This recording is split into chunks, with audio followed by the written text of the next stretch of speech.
रायगड, महाराष्ट्रासह देश विदेशातील ताज्या बातम्या पाहण्यासाठी मॅक्स इंडिया लाईव्ह चॅनलला सबस्क्राईब करा आणि बेल आयकॉन दाबायला विसरू नका.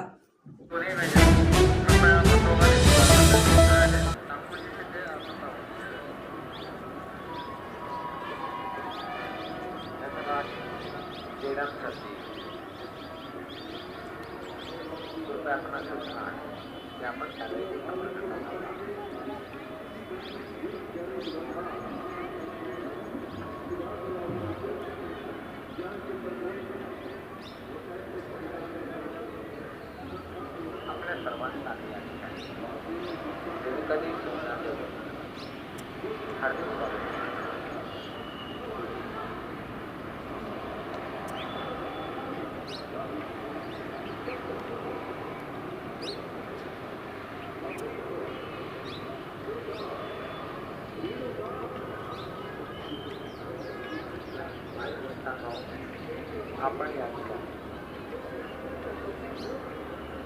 देवीच्या दर्शनासाठी आले आहात. आपल्या सर्व जीवनात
साहेब आहे तिकडे विचारून आलेले आहे. ब्लॉग आहे आपला ब्लॉगिंग स्टाईल आहे थोडासा नाही इथं नाही जमत तिथं विचारा तुमचा.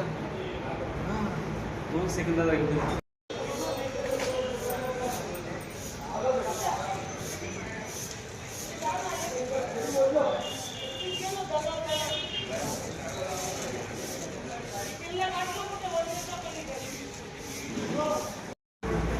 कसं आहे ते विचारपूस करत नाही.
सगळ्यांनी आपण आईसाहेबांच्या नावासमोर बोलूया.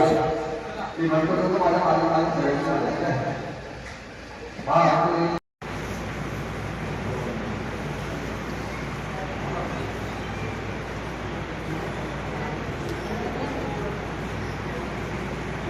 आदिमाय आदिशक्तीच्या 3.5 शक्तिपीठापैकी मूळपीठ म्हणजे श्री क्षेत्र माहूरगड. या ठिकाणी चैत्र नवरात्राची तयारी पूर्ण झालेली आहे.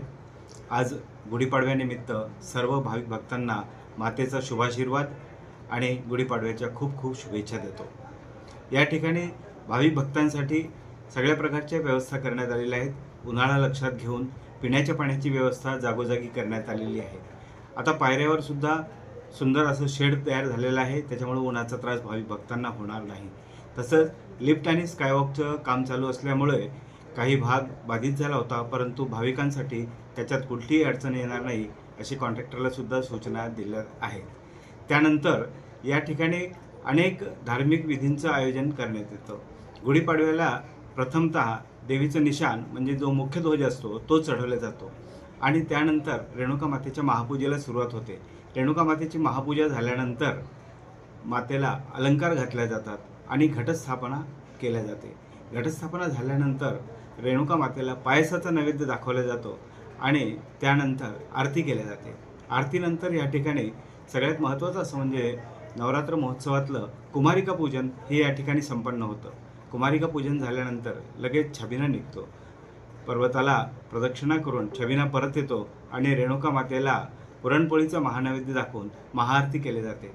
दिवसभर अनेक भाविक भक्त कलावंत आपली भजन सेवा, गायन सेवा, कीर्तन सेवा या ठिकाणी अर्पण करीत असतात. अशा पद्धतीने या नवरात्र महोत्सवामध्ये जो दिवस येतो तो सगळ्यात महत्त्वाचा म्हणजे पंचमीचा. पंचमीला विशेष असं महत्त्व आहे. पंचमीचा दिवस म्हणजे रेणुका मातेचा जन्मदिवस समजला जातो आणि पंचमीच्या दिवशी नाशिक येथील एक भक्त दरवर्षी द्राक्षांची आरास करतात. ही द्राक्षांची आरास पाहण्यासाठी खूप लांबून लांबून भक्त या ठिकाणी येत असतात. पंचमी झाल्यानंतर सप्तमीच्या दिवशी कुमारिका पूजनाचं असं विशेष महत्त्व आहे.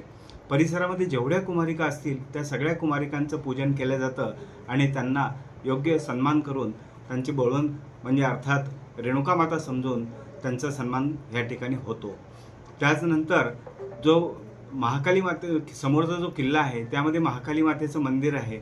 किल्ल्यामधील महाकाली मातेला अष्टमीच्या होमाचं निमंत्रण दिलं जातं आणि महाकाली मातेची पूजा केली जाते. इथून वाजत गाजत मिरवणूक निघते आणि महाकाली मातेची पूजा आणि महाकाली मातेला आमंत्रित करून या ठिकाणी अष्टमीच्या होमाला बोलवलं जातं.